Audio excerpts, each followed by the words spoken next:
अब हम लोग पढ़ाई करेंगे बिहार की जीवन शैली के बारे में। इसी अध्याय को आगे बढ़ाते हुए देखते हैं कि बिहार का जीवन शैली, बिहार की संस्कृति, बिहार का कल्चर किस प्रकार का था, उसी का हम लोग अध्ययन करेंगे। देखिए सबसे पहले उसमें देखिए कि बिहार में पेयजल, पीने का जो पानी का व्यवस्था है वो किस प्रकार का है।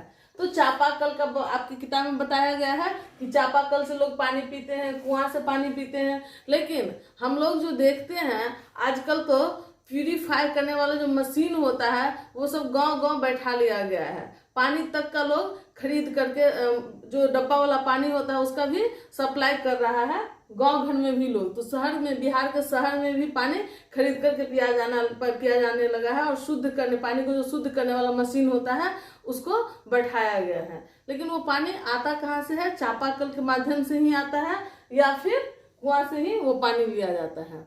चलिए अब देखते हैं हम लोग पहनावा ओढ़ावा किस प्रकार बिहार में है।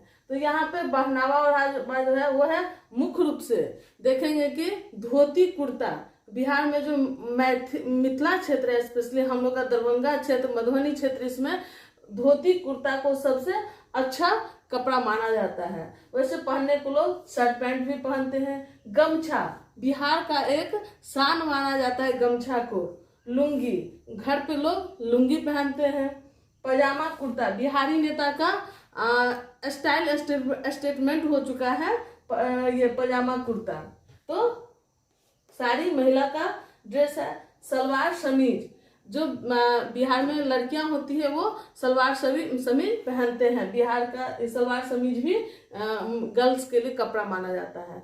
देखिए खान पान, बिहार का जो प्रमुख खान पान, प्रसिद्ध खान पान है, वैसे तो चावल, दाल, रोटी, सब्जी, आलू का जो भी होता है, सारा सब्जी, सारा वस्तु खाने पीने में प्रयोग होता है। लेकिन प्रमुख खान पान जो है वो क्या है? वो है लिट्टी चोखा, काफी प्रसिद्ध है बिहार का, इस पे गाना भी है। तो दही चूड़ा, बिहार के मिथिला क्षेत्र का प्रसिद्ध खाना है दही चूड़ा। मछली चावल, माछ भात जिसको कहते हैं, वो बिहार का सबसे प्रसिद्ध भोजन में से आता है। सत्तू, गर्मी के महीना में आप देखेंगे हर एक चौक चौराहा पे सत्तू का कोई ना कोई छोटा सा दुकान खुला रहता है। तो सत्तू घोल के पीना, सत्तू भर के लिट्टी बनना, तो ये सब प्रसिद्ध खाना माना जाता है बिहारी स्टाइल में। मकान देखिए, रहने के लिए जो घर होता है वो किस किस प्रकार का बिहार में होता है। तो कच्चा मकान, पक्का मकान। पक्का मकान मतलब ईंट का जो बनता है छत वाला, उसको कहते हैं पक्का मकान। कच्चा मकान जो मिट्टी का दीवार के सहारे बांस, खड़, ये सब का जो पड़ता है, छत बनता है, उसको कच्चा मकान के नाम से जाना जाता है।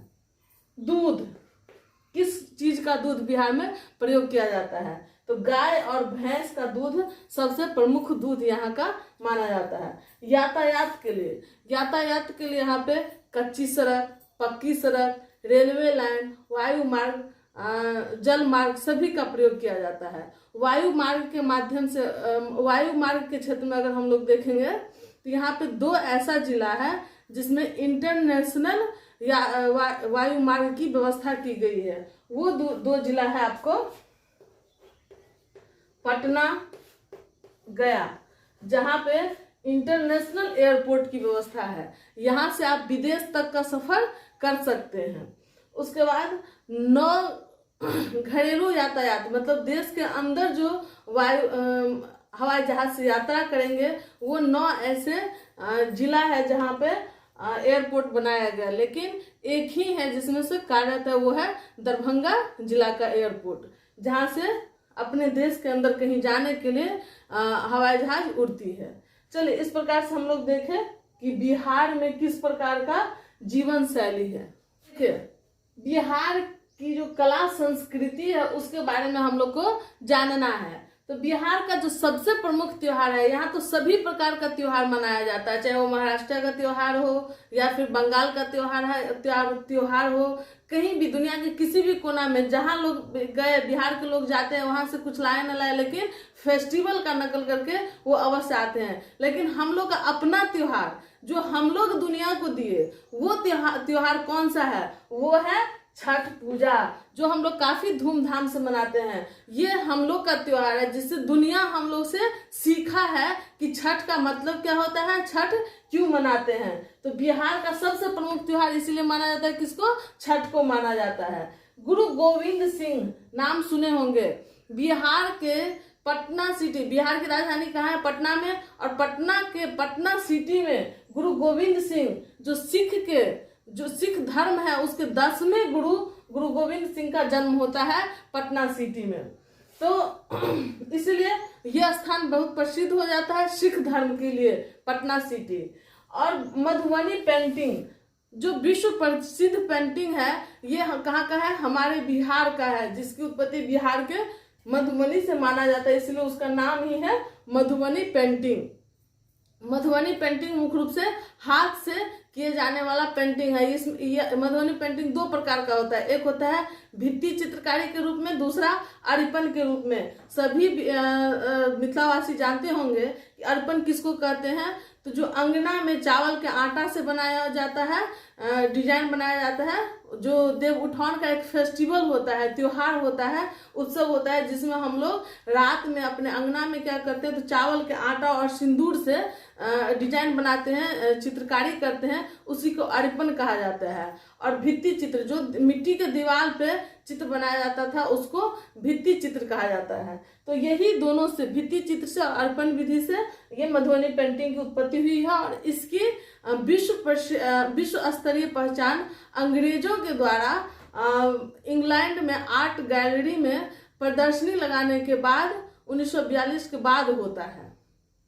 तो इस प्रकार से मधुबनी पेंटिंग प्रसिद्ध होता है। तो हम लोग का ये सब कुछ प्रमुख कला संस्कृति है। इस प्रकार से देखेंगे बिहार हमेशा कभी ना कभी हर साल किसी न किसी प्रकार से मौसम की विपरीत परिस्थिति से प्रभावित होता है।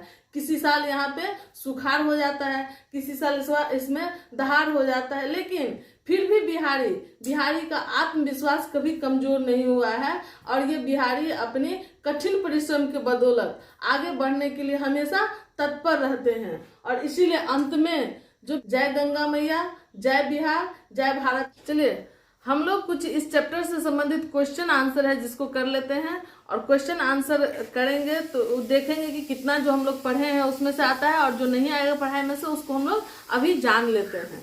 सबसे पहला सवाल है इसमें, सही विकल्प चुने। तो सही विकल्प चुने में जो पहला सवाल है वो है बिहार के पूरब में है। तो बिहार के आपके बुक में दिया है क्वेश्चन आंसर 76 पेज नंबर पर, जिससे आप प्रैक्टिस करिएगा। बिहार के पूरब में क्या है, बिहार के पूरब में जब चौहदी बताए थे उस समय हम बताए थे आपको कि बिहार के पूरब में पश्चिम बंगाल है। अब अगला सवाल देखिए कि मधुबनी पेंटिंग जुड़ी है। मधुबनी पेंटिंग कहाँ, किस क्षेत्र से जुड़ी हुई है, मगध क्षेत्र से जुड़ी है, अंग क्षेत्र से जुड़ी हुई है, भोजपुरी क्षेत्र से जुड़ी हुई है, मिथिला क्षेत्र से जुड़ी हुई है। तो आप को अभी तुरंत बताए हैं कि किस क्षेत्र से जुड़ी हुई है, मिथिला क्षेत्र से जुड़ी हुई है, क्योंकि बिहार का जो मधुबनी जिला है वहीं से इस पेंटिंग की उत्पत्ति हुई है, और इसीलिए इसे कहाँ बताएंगे, मिथिला क्षेत्र का बताएंगे। चलिए अगला सवाल, जमालपुर में अवस्थित है। आपको बताया है कि जब जमालपुर किस जिला में है, मुंगेर जिला में है। वहां पे क्या अवस्थित है, तो रेलवे कार्यशाला अवस्थित है। अगला सवाल देखिए कि दूसरा सवाल, सही मिलान करें। तो इसमें जानना है कि कौन सा जो उद्योग है या वस्तु, खाने पीने की प्रमुख वस्तु है, और कौन से जिला में वो स्थित है। इस तरह से हमको मिलान करना है। चूना पत्थर तो आपको बताए थे कहाँ पे स्थित है, चूना पत्थर कहाँ से प्राप्त होता है, कैमूर से प्राप्त होता है। रेलवे वैगन प्लांट आपको बताए थे कहाँ पे है, ये तो मोकामा में है, और मुजफ्फरपुर में भी इसकी कारखाना है रेलवे वैगन प्लांट की। जर्दालू आम, इस अध्याय में हम वर्णन नहीं किए थे, लेकिन इससे पहले वाली जो अध्याय हम बताए थे उसमें हम जर्दालू आम के बारे में बताए हैं। जर्दालू आम कहाँ का है, भागलपुर का है। तेल शोधक कारखाना, तो बताए हैं अभी कि तेल शोधक कारखाना कहाँ पे स्थित है, बरौनी में। चलिए तो इस प्रकार से हम लोग सभी प्रश्नों को देखे हैं। धन्यवाद।